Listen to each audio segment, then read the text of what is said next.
In the waning days of Roman dominance, amidst political turmoil and military pressures, rose a youthful emperor, Gratian. Crowned at just 8 years old, Gratian's reign would shape the late Roman Empire in unexpected ways. The emperor did not hunt from marble halls.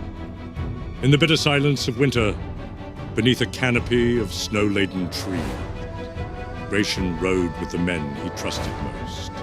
Not senators or generals, but Allan warriors, once deserters, now his bodyguards. Their speech was foreign, their customs rough, their loyalty unquestioned.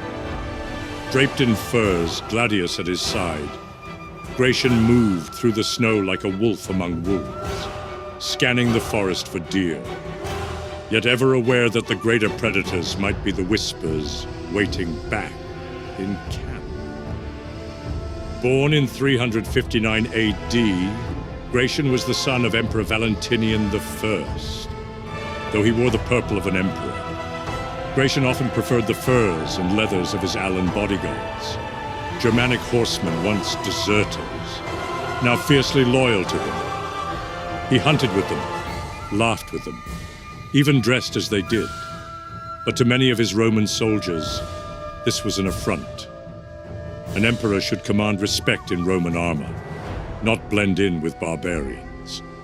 Gratian's affection for these outsiders stirred resentment in the ranks, fueling whispers that their young emperor had forgotten what it meant to be Roman. Gratian chose to rule primarily from the city of Trier, an imperial hub in the western provinces. Strategically close to the Rhine frontier, Trier became a center of military planning and imperial administration. Its fortified walls, bustling forum, and grand basilicas reflected both Roman order and looming tension as the empire braced against barbarian pressure. Once a provincial town, Trier had grown into a second capital of the Western Empire, complete with an imperial palace, a grand aula regia, and one of the largest Roman baths north of the Alps. It hosted emperors, dignitaries, and generals, and pulsed with the administrative machinery of Rome. In winter, snow blanketed its rooftops, but the city's fires burned steadily with the business of empire. Decisions made here echoed from Britain to the Danube. For Gratian, Trier was not only a command post, but a symbol of Rome's endurance beyond Italy. His early life was one of privilege yet profound responsibility. When Valentinian died suddenly in 375 AD, Gratian, still a teenager, found himself shouldering the vast weight of empire.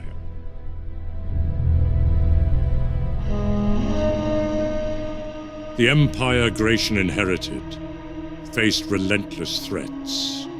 Barbarian incursions battered the northern borders, and internal strife plagued Rome. Demonstrating resolve, Gratian initially secured key military victories and managed affairs with confidence unusual for his age.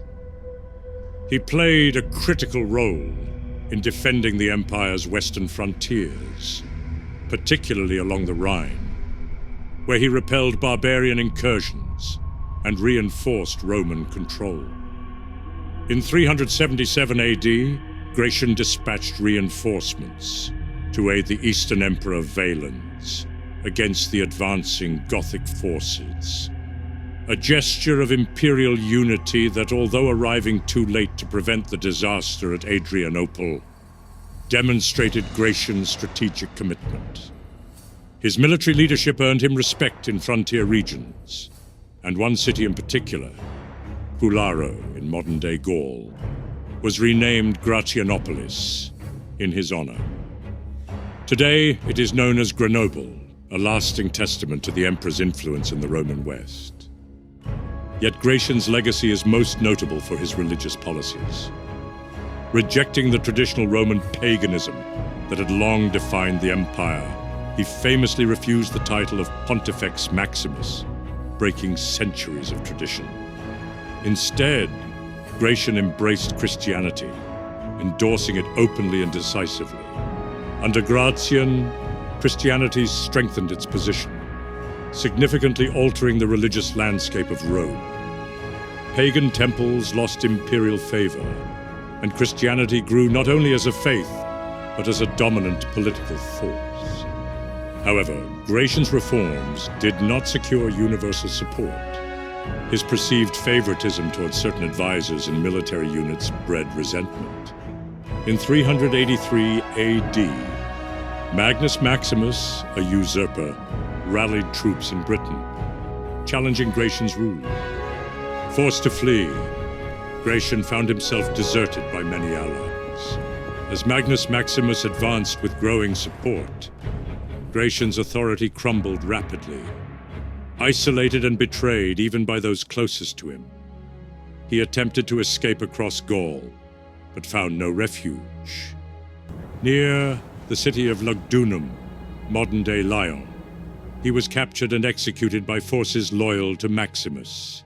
He died at just 24 years old, a fallen emperor far from the walls of Rome.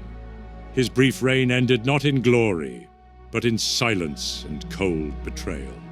Gratian's brief reign marked a turning point for Rome. His bold religious stances reshaped the empire's identity, setting the stage for Christianity's enduring legacy. Remembered both as a reformer and a victim of Rome's treacherous politics, Emperor Gratian's story remains a potent reminder of youthful idealism, clashing with the brutal realities of power.